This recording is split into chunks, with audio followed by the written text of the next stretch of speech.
Hello student, myself Rinku Rajput, lecturer in RVS Polytechnic Bijpuri Agra.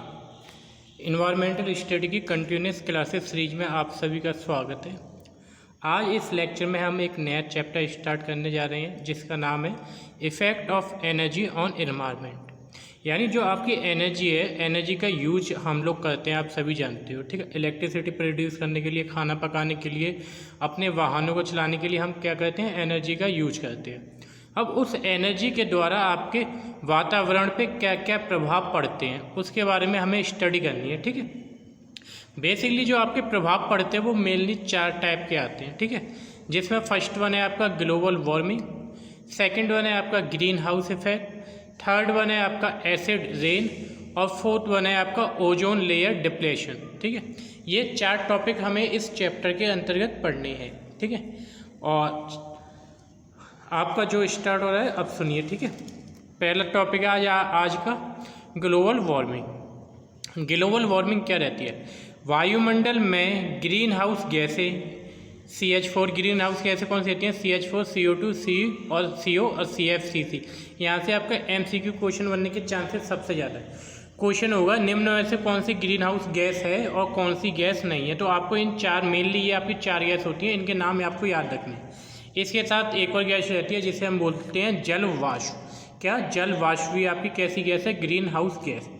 Green house gas के बढ़ने के कारण पृथ्वी के औसत तापमान में होने वाली बढ़ोतरी को ग्लोबल वार्मिंग कहा जाता है, ठीक है। ग्लोबल वार्मिंग क्या है? जो भी ग्रीन हाउस गैसें हैं आपकी, उसकी वजह से क्या है, आपकी अर्थ का टेम्परेचर क्या हो रहा है? इंक्रीज हो रहा है। उससे अर्थ का टेम्परेचर क्या हो रहा है? इंक्रीज हो रहा है। उसी को हम क्या कहते हैं? आपका ग्लोबल वार्मिंग कहते हैं। इसकी वजह से आपका जो अर्थ का टेम्परेचर आपका इंक्रीज होगा तो इसकी वजह से जो आपकी जलवायु है उस जलवायु में क्या हो जाता है? चेंज हो जाता है। देखो, जो ग्लोबल वार्मिंग और ग्रीन हाउस इफेक्ट है ये एक दूसरे से रिलेटेड ही हैं, ठीक है। दोनों को मैं पढ़ाऊंगा और जो दोनों को इफेक्ट होते हैं और दोनों को हम कंट्रोल कैसे करते हैं, बाकी सारी चीज़ें आपकी सेम है, बस आपको थोड़ा डेफिनेशन समझने की ज़रूरत है। ग्लोबल वार्मिंग में क्या है, आपके ग्रीन हाउस गैसों की वजह से आपके अर्थ का टेम्परेचर इंक्रीज हो जाता है, उसे हम क्या कहते हैं? ग्लोबल वार्मिंग कहते हैं। जबकि ग्रीन हाउस इफेक्ट में क्या रहता है, ठीक है, इसे समझना। ग्रीन हाउस इफेक्ट कैसी है? एक प्राकृतिक प्रक्रिया है, ठीक है। जबकि ग्लोबल वार्मिंग क्या है आपकी? नेचुरल नहीं है, वो आर्टिफिशियल प्रक्रिया है, ठीक है। ग्रीन हाउस गैस इफेक्ट एक प्राकृतिक प्रक्रिया है जो पृथ्वी को गर्म करती है, ठीक है। दोनों क्या करती हैं? पृथ्वी के टेम्परेचर को बढ़ाती हैं, गर्म करती है। जब सूर्य प्रकाश पृथ्वी के वातावरण तक पहुंचती है या सूर्य की जो किरणें पृथ्वी के वातावरण तक पहुंचती हैं तो इसका कुछ भाग तो वापस अंतरिक्ष में लौट जाता है, यानी पृथ्वी से टकरा के कुछ भाग वापस पृथ्वी में लौट जाता है और बाकी का ग्रीन हाउस गैसों के द्वारा अवशोषित यानी सोख लिया जाता है। बाकी का जो वो आपका टेम्परेचर है, जो आपका वो गर्मी है, जो किरणें हैं, किरणों में क्या रहता है? आपका रेडिएशन रहता है। कुछ रेडिएशन तो अर्थ से टकरा के वापस चला जाता है, जबकि कुछ रेडिएशन आपका ग्रीन हाउस गैस कौन कौन सी रहती है? CH4, CO2, CO और CFC। इन्हें के द्वारा क्या कर लिया जाता है? एब्जॉर्ब कर लिया जाता है, जिससे पृथ्वी का टेम्परेचर क्या हो जाता है? इंक्रीज हो जाता है। जिससे पृथ्वी का टेम्परेचर क्या हो जाता है? इंक्रीज हो जाता है, ठीक है। देखो इधर समझो कैसे। जैसे मैं बात करूँ, ये आपकी अर्थ है, ठीक है। ये क्या है? अर्थ, ठीक। आप सभी जानते हो अर्थ के चारों ओर क्या है? वातावरण है, ठीक है। ये आपका वातावरण है, ठीक है। इसमें आपकी कैसी गैसें हैं? इस वातावरण में आपकी ग्रीन हाउस गैस। कैसी गैस है? ग्रीन हाउस गैस है, ठीक।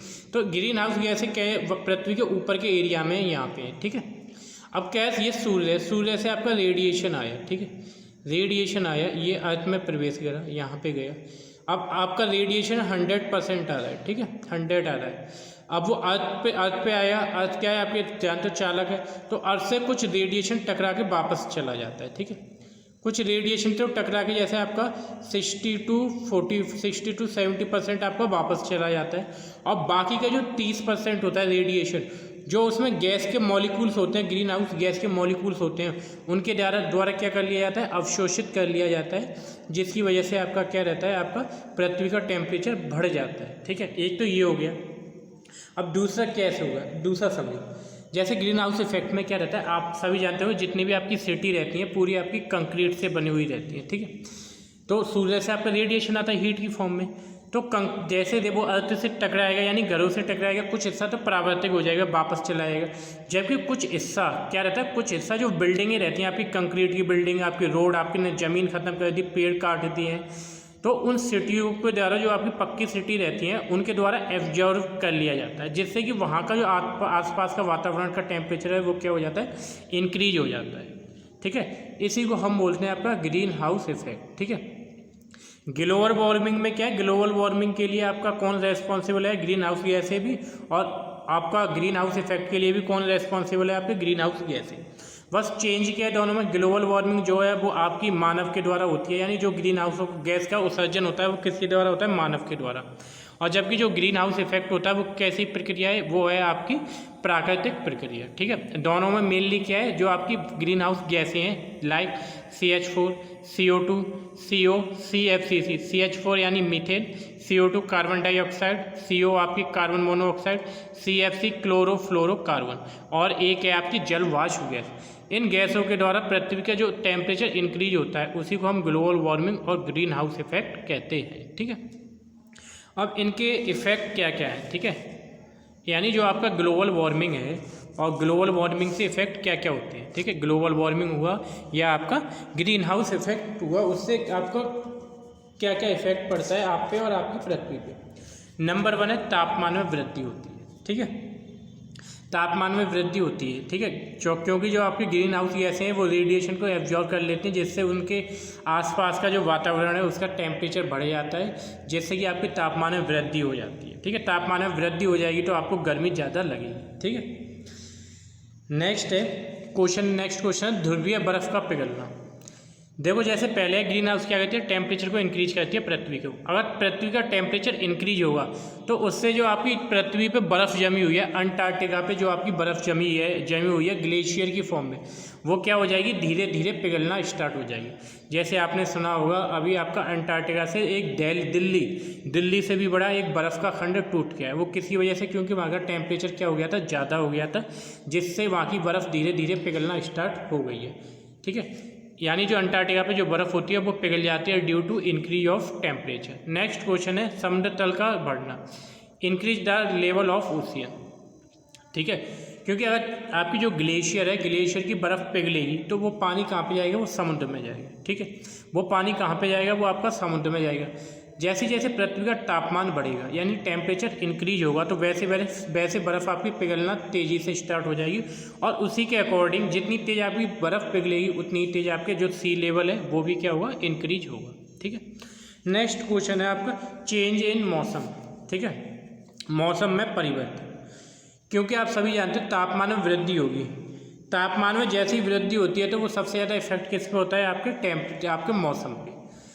टेम्परेचर अप या डाउन हो जाए तो मौसम क्या हो जाता है, आपका चेंज हो जाता है। जैसे अगर मैं बात करूँ टेम्परेचर इंक्रीज हो गया तो गर्मी ज़्यादा लगती है, और टेम्परेचर डिक्रीज हो गया तो आपकी क्या होगी, सर्दी ज़्यादा लगती है। ठीक है, और जो टेम्परेचर होगा वो टेम्परेचर आपके बारिश को भी प्रभावित करता है। क्या, बारिश को भी क्या करता है, प्रभावित करता है, जिसकी वजह से अब टेम्परेचर ज़्यादा होगा तो जल वाष्प ज़्यादा बनेगी, जिससे बारिश होने के चांसेस ज़्यादा रहते हैं और दूसरी जगह पे। और ठीक है, नेक्स्ट क्वेश्चन है आपका effect of, next question number 5, इसी का टॉपिक 5, प्रजातियों पर प्रभाव। प्रजातियों का मतलब है स्पेसीज में लाइक ह्यूमन एंड एनिमल्स। ठीक है, एनिमल एंड प्लांट। ठीक है, इसे समझो। आप सभी जानते हैं जितने भी पादप और जीव जंतु रहते हैं वो एक विशेष तापमान पर ही जीवित रहते हैं। यदि भूमंडल का तापमान में जरा सी भी वृद्धि होती है या कमी होती है तो उससे वहाँ पर रहने वाली जीव जितनी भी स्पीसीज हैं उन पे क्या पड़ता है, इफेक्ट पड़ता है। फॉर एग्जांपल जैसे अंटार्कटिका पे आपके ग्लेशियर भालू रहते हैं, ब्रिजली भालू या ग्लेशियर भालू जो वाइट कलर के। और अंटार्कटिका का तापमान क्या रहता है, हमेशा माइनस में रहता है। और आप वहाँ के टेम्परेचर को इंक्रीज करके 5 से 10 डिग्री कर दोगे तो वहाँ पे जितने भी ग्लेशियर भालू हैं वो क्या हो जाएंगे, वो आपके मर जाएंगे। ठीक है, ऐसी बहुत से जानवर हैं जो आपके गर्मियों में ज़्यादा जीवित रहते हैं। जैसे मैं कैमल की बात करूँ, ऊँट हुए आपके। ठीक है, और टेम्परेचर कम हुआ तो ये ज़्यादा सर्वाइव नहीं कर पाएंगे। यानी टेम्परेचर में अगर वेरिएशन होगा तो जो आपकी स्पीसीज हैं उनके भी जीवन पे भी खतरा बढ़ने लगेगा। ठीक है, और जैसे जैसे टेम्परेचर आपका डिक्रीज या इंक्रीज होता है वो आपका किस पे इफेक्ट पड़ेगा, पेड़ पौधों पर भी इफेक्ट पड़ता है। आपने देखा होगा कुछ जो प्लांट होते हैं वो आपके कम टेम्परेचर पे उगते हैं और कुछ प्लांट जो रहते हैं आपके काफ़ी ज़्यादा टेम्परेचर पे उगते हैं। और टेम्परेचर का डिफरेंस वेरिएशन हो गया तो जो आपकी प्लांट की स्पेसीज हैं यानी प्लांट की जितनी भी प्रजातियाँ हैं वो भी धीरे धीरे क्या हो जाएंगी, नष्ट हो जाएंगी। नेक्स्ट है अन्न उत्पादन, फूड प्रोडक्शन, अन्न का यानी फूड प्रोडक्शन। जो आपका तापमान में जो पेड़ वृद्धि होती है उसकी वजह से आपके जो आपको प्लांट से जो फ्रूट्स आते हैं उन पे भी क्या होगा, इफ़ेक्ट पड़ेगा। ठीक है, उन पे भी क्या होगा, इफ़ेक्ट पड़ेगा। जैसे मैं बात करूँ आपकी, अगर आप सपोज करो अगर जैसे तापमान इंक्रीज हो जाएगा, आज तक मैं फॉर एग्जांपल पश्चिम बंगाल की बात कर रहा हूँ, अगर पश्चिम बंगाल का एवरेज टेम्परेचर रहता है आपका चावल की फसल को उगाने के लिए 30 डिग्री चाहिए। ठीक है, अगर ये टेम्परेचर 1 डिग्री हो गया, एवरेज वहाँ का 31 डिग्री हो गया, तो वहाँ पे जितना भी चावल उग रहा था उससे 5% चावल कम उगेगा। वो क्यों उगेगा, क्योंकि वहाँ पे क्या है, टेम्परेचर क्या हो गया, इंक्रीज हो गया। ठीक है,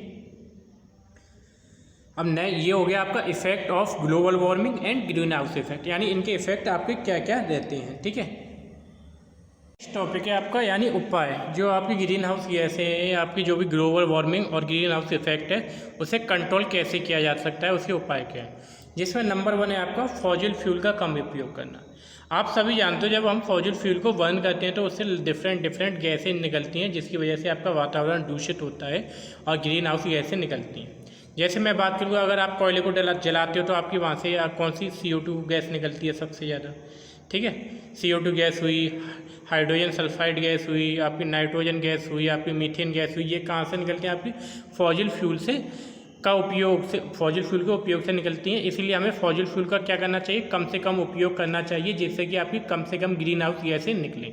और जितनी ग्रीन हाउस गैसें कम निकलेंगी उतना ही क्या होगा, आपका अर्थ का टेम्परेचर बैलेंस रहेगा। क्योंकि ग्रीन हाउस गैसें क्या करती हैं, टेम्परेचर को जो रेडिएशन होता है उसे एब्जॉर्ब कर लेती हैं। ठीक, नेक्स्ट टॉपिक है आपका रिन्यूएबल एनर्जी का यूज करना चाहिए, यानी जितना हो सके हमें रिन्यूएबल एनर्जी का यूज करना चाहिए। फॉर एग्जांपल सोलर एनर्जी और आपकी वाइंड एनर्जी, इन सभी एनर्जी का हमें क्या, हाइड्रो एनर्जी, इन सभी एनर्जी का हमें क्या करना चाहिए, ज़्यादा से ज़्यादा यूज करना चाहिए। क्योंकि इनका यूज करने से आपकी ग्रीन हाउस गैसें क्या नहीं होती, प्रोड्यूस नहीं होती है। ठीक है, नेक्स्ट क्वेश्चन, नेक्स्ट है इसी में आपका उपाय में अधिक वृक्षारोपण करना चाहिए, यानी हम लोगों को अधिक से अधिक पेड़ पौधे क्या लगाने, पेड़ पौधे लगाने चाहिए। क्योंकि पेड़ पौधे क्या कहते हैं, जो जितनी भी ग्रीन हाउस गैसें होती हैं, फॉर एग्जांपल आपकी CO2 गैस। ठीक है, CO2 गैस को प्लांट क्या कहते हैं, एब्जॉर्ब कर लेते हैं और उसे एब्जॉर्ब करके कौन सी गैस देते हैं, आपकी ऑक्सीजन गैस देते हैं। जो आपकी ग्रीन हाउस गैस, जो आपकी ग्लोबल वार्मिंग और आपके ग्रीन हाउस इफेक्ट के लिए सबसे रेस्पॉन्सिबल जो गैस है वो है आपकी CO2। इस वातावरण में आपकी सबसे ज़्यादा जो ग्रीन हाउस गैस पाई जाती है वो कौन सी पाई जाती है, CO2 ही पाई जाती है। और प्लांट का क्या कहते हैं, इन्हीं गैसों को क्या कहते हैं, अवशोषित करते हैं। इसीलिए हमें ग्रीन हाउस गैसों को कम करने के लिए अधिक से अधिक प्लांट लगाने चाहिए। नेक्स्ट है आपका AC यूनिट का कम यूज। ठीक है, AC यूनिट का यूज कम करना चाहिए। क्योंकि जो AC यूनिट होते हैं, लाइक आपके रेफ्रिजरेटर, आपके AC हुए, ये क्या कहते हैं, आपका CFC यानी क्लोरोफ्लोरोकार्बन गैस का उत्सर्जन करते हैं। क्या कहते हैं, क्लोरोफ्लोरोकार्बन गैस का उत्सर्जन करते हैं। ठीक है, जो कि आपकी कैसी गैस है, ग्रीन हाउस गैस है। नेक्स्ट है आपका नाइट्रोजन का कम से कम उपयोग करना चाहिए। क्यों नाइट्रोजन का मतलब, यानी जितनी भी एग्रीकल्चर हैं वहाँ पे लोग क्या करते हैं, कीटनाशकों का छिड़काव करते हैं, जिसमें क्या रहता है, आपकी नाइट्रोजन गैस रहती है। और वही नाइट्रोजन गैस आपकी वातावरण में मिलकर नाइट्रोजन ऑक्साइड बनाती है, जो कि एक ग्रीन हाउस गैस की तरह क्या करती है, काम करती है। ठीक है, ये है इसके उपाय। ठीक है, ये क्या है, ये है इसके उपाय। नेक्स्ट टॉपिक है अब, यानी जो हमारे इफेक्ट होता है, दो तो हमने पढ़ लिए, एक ग्रीन हाउस इफेक्ट पढ़ लिया और एक हमने ग्लोबल वार्मिंग पढ़ लिया। और नेक्स्ट टॉपिक है आपका ओजोन डिप्लेशन, यानी ओजोन लेयर क्या रहती है। ठीक है, सबसे पहला MCQ क्वेश्चन यहाँ से ही बनेगा। ठीक है, क्वेश्चन पूछा जाएगा ओजोन लेयर कौन से मंडल में पाई जाती है। तो ओजोन लेयर जो पाई जाती है आपके स्ट्रेटोस्फीयर में पाई जाती है। क्या, स्ट्रेटोस्फीयर में पाई जाती है। ठीक है, यानी समताप मंडल में पाई जाती है। स्ट्रेटोस्फीयर के ऊपरी भाग में ओजोन लेयर का 90% भाग उपस्थित रहता है, जो कि सूर्य से आने वाली पराबैंगनी किरणों को रोककर हमारी और पेड़ पौधों की रक्षा करता है। ठीक है, आप सभी जानते हो जो ओजोन लेयर क्या कहती है, सूर्य से जितनी भी अल्ट्रावायलेट किरणें यानी पराबैंगनी किरणें निकलती हैं उन्हें क्या कर लेती है, अवशोषित कर लेती है। ठीक है, जिससे कि हम मनुष्य और पेड़ पौधे क्या रहते हैं, सुरक्षित रहते हैं। ठीक है, इन परावैंगनी किरणों को अवशोषित करके, यानी जो आपकी ओजोन लेयर है, जो ओजोन परत है आपकी, ओजोन में क्या रहता है O3, यानी ओजोन जो लेयर बनी रहती है वो O3 गैस से मिलकर बनी रहती है। किससे? O3 गैस से मिलकर बनी रहती है। MCQ क्वेश्चन ये बन सकता है कि ओजोन लेयर किस गैस से मिलकर बनी रहती है, तो आंसर रहेगा आपका O3। ठीक है, इन परावैंगनी किरणों को अवशोषित करके जो ओजोन है O2 तथा O में बदल जाती है और पुनः O2O गैस संयुक्त होकर O3 बना लेती है। ठीक है, यानी जो परावैंगनी किरणें किस में आएंगी, आपकी ओजोन लेयर में आएंगी। ओजोन लेयर क्या करेगी, उन्हें अवशोषित करेगी। ठीक है, जैसे ही ओजोन लेयर उन्हें अवशोषित करेगी तो वो ब्रेक हो जाएगी। O3 किस में ब्रेक हो जाएगा, O2 और O में। O2 और O2 हो जाती है आपकी ऑक्सीजन गैस, और O को बोलती है नवजात ऑक्सीजन। ठीक है, अब ये यहाँ से ब्रेक होगी, लेकिन फिर अगेन क्या है, आपका O2 और जो भी आपका O है, यानी O2 और O मिलकर फिर क्या बना देंगे, वो बना देंगे आपकी O3 गैस। इस प्रकार से ये प्रक्रिया चलती रहती है। देखो इसकी रिएक्शन मैंने दिखाई है। ठीक है, देखो आपकी O3 आई है। ठीक है, O3 को कौन अवशोषित करेगी, O3 में जो गैस ब्रेक होगी किसकी प्रेजेंट में होगी, अल्ट्रावायलेट रे की किरण प्रेजेंट में आपकी ब्रेक होगी, किसमें, O2 में एंड O में। ठीक है, O3 आपकी अल्ट्रावायलेट रे की प्रेजेंट में आपकी ब्रेक होगी O2 और O में, और अब फिर अगेन आपकी ये इन्वायरमेंट में होगी आपकी स्ट्रेटोस्फीयर लेयर में। अब ये स्ट्रेटोस्फीयर लेयर में O2 प्लस O मिलकर क्या बना देंगे, आपकी O3 बनाते हैं और ऊष्मा का निर्माण करते हैं। ठीक है, यही क्रिया आपकी O3 बन गई, फिर दोबारा से ये रिएक्शन होगी, जैसे पहले ये होगी, इसके बाद ये वाली होगी। ठीक है, अब फिर यहाँ से फिर यही वाली रिएक्शन चलती रहेगी। इस तरीके से ये रिएक्शन यहाँ से ऐसे ये रिएक्शन आपकी चलती रहती है। ठीक है, ये है आपकी ओजोन लेयर, यानी फॉर्मेशन कैसे होता है ओजोन लेयर का। ठीक है, अब नेक्स्ट आपका वेरी इंपॉर्टेंट यहाँ से MCQ क्वेश्चन पूछा जा सकता है। ठीक है, क्वेश्चन बनेगा ओजोन लेयर की मोटाई किस में नापी जाती है। ओजोन लेयर की जो मोटाई होती है वो आपकी DU डेप्सन यूनिट में ज्ञात की जाती है, क्योंकि जो ओजोन लेयर की खोज करी थी वो किसने करी थी, एक डेप्सन नामक वैज्ञानिक ने करी थी। यहाँ से भी आपका MCQ बन सकता है। इसीलिए जो इसकी मोटाई नापी जाती है वो किस में नापी जाती है, आपकी डेप्सन यूनिट यानी DU में। ठीक है, और एक DU बराबर क्या रहता है, एक DU बराबर रहता है 0.01 mm।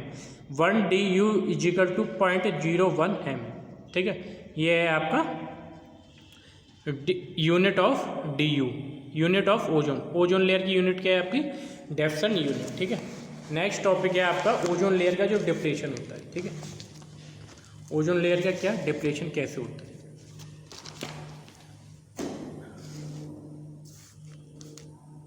आप सभी जानती हो जो ओजोन लेयर है आपकी वो किसके द्वारा नष्ट होती है, आपकी green house gases like CH4 और CFCC, और जो सबसे ज़्यादा रेस्पॉन्सिबल रहती है वो कौन सी गैस रहती है, CFC। ठीक है, पृथ्वी से उत्पन्न ग्रीन हाउस गैसेज क्या, पृथ्वी से उत्पन्न green house gas like CH4 और CFCC जब स्ट्रेटोस्फीयर में पहुंचकर O3 को नष्ट कर देती है, यानी जो पृथ्वी से क्या रहता है ग्रीन हाउस गैसें आपकी निकलती हैं वो धीरे धीरे ऊपर जाएंगी और ओजोन लेयर स्ट्रेटोस्फीयर लेयर में पहुंचेंगी, और वहाँ पे वो जो ओजोन लेयर यानी O3 से रिएक्शन करके उसे क्या कर देंगी, ब्रेक कर देंगी। क्या कर देंगी, ब्रेक कर देंगी। देखो ये रिएक्शन बाद में समझाऊंगा, पहले ये समझ लो ये होती कैसे। ठीक है, देखो वायुमंडल में CFC का विघटन अल्ट्रावायलेट के द्वारा होता है, यानी वायुमंडल में ओजोन लेयर क्या करती है, अल्ट्रावायलेट को अवशोषित कर लिया। यानी CFC को सबसे पहले कहाँ पे पहुँचना पड़ेगा, अल्ट्रावायलेट रे के पास। जैसे CFC अल्ट्रावायलेट रे के पास पहुँच जाएगी, ये क्या कर लेगी, उसे अवशोषित कर लेगी और ब्रेक हो जाएगी, किसमें, क्लोरीन में मुक्त हो जाएगी। किसमें ब्रेक हो जाएगी, क्लोरीन में मुक्त हो जाएगी। ठीक है, फिर यह क्लोरीन में मुक्त हो गई। अब फिर ये जो क्लोरीन है आपकी किससे क्रिया करेगी, O3 से क्रिया करके CLO क्लोरीन ऑक्साइड CLO और O2 बनाती है, CLO और O2 बनाती है। ठीक है, यानी CFC पहले किस में ब्रेक हुआ, Cl में। Cl आपका ऑक्सीजन से ओजोन से क्रिया करके क्या बनाएगा, CLO बनाएगा। यानी O3 मेरी किस में ब्रेक होगी, CLO में और O2 में, यानी मेरी O3 यहाँ पे ब्रेक हो गई है। ठीक है, यह CLO अगेन O3 से क्रिया करके अगेन O3 से क्या करेगा, क्रिया करेगा और क्रिया करके Cl और O2 मुक्त कर देता है। एक तो यहाँ पे O3 को ब्रेक कर दिया और फिर अगेन ये जो आपके ClO है, क्लोरीन ने यहाँ पे O3 को ब्रेक कर दिया और ये ClO अगेन O3 से क्रिया करके क्लोरीन बना देगा और आपकी ऑक्सीजन गैस मुक्त कर देगा। इस प्रकार पुनः क्लोरीन O3 से क्रिया करती रहती है। ठीक है, अब देखो इसमें रिएक्शन में, ठीक है, देखो जो आज सबसे पहले आपकी CFC गैस आएगी, ठीक है, किस में पहुंचेगी आपकी स्ट्रेटोस्फीयर में, वहाँ पे UV रेज होंगी, ये केस में कन्वर्ट हो जाएगी आपकी क्लोरीन आपकी, क्योंकि ओजोन लेयर है वहाँ पे, ओजोन लेयर से क्रिया करेगी, O3 से क्रिया करेगी तो एक तो ClO बनाएगी प्लस O2 बनाएगी। ठीक है, यहाँ पे यानी O3 क्या होगी मेरी, ब्रेक होगी, यानी एक मॉलिक्यूल्स O3 का मेरा खत्म हो गया।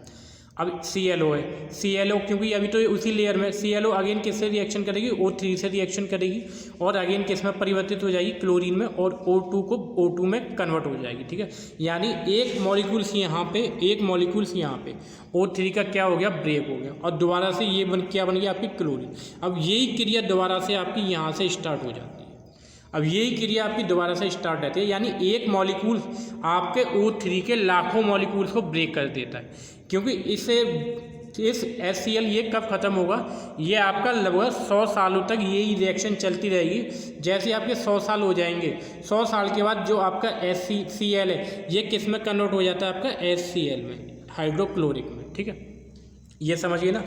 इस प्रकार देखो, इस प्रकार हम देखते हैं कि क्लोरीन बिना नष्ट हुए, यानी क्लोरीन नष्ट नहीं हो रही है, बन रही है, कन्वर्ट हो रही है, बन रही है। इस प्रकार हम देखते हैं कि क्लोरीन बिना नष्ट हुए O3 को O2 में कन्वर्ट कर देती है। ठीक है, बिना नष्ट हुए O3 को किस में कन्वर्ट कर दिया, O2 में। ठीक है, यह क्लोरीन 100 वर्षों तक सक्रिय रहती है। क्लोरीन कितने वर्षों तक सक्रिय रहती है, 100 वर्षों तक सक्रिय रहती है और HCl में परिवर्तित होने से पूर्व, यानी जब ये HCl में परिवर्तित होगी उससे पहले एक क्लोरीन का एटम यानी अणु 1 लाख O3 ओजोन के अणु को नष्ट कर देता है। अब समझ लो, एक एटम कितने को नष्ट कर देता है, 1 लाख को नष्ट कर देता है। ठीक है, इसकी वजह से हमारी क्या हो रही है, आपकी ओजोन लेयर डिप्लेशन हो रही है, यानी ओजोन लेयर की जो मोटाई है वो कम हो रही है। ठीक है, अब ओजोन लेयर को या ऐसे डिप्लेशन को कम करने के लिए हमें क्या करना चाहिए, यानी कंट्रोल कैसे कर सकते हैं।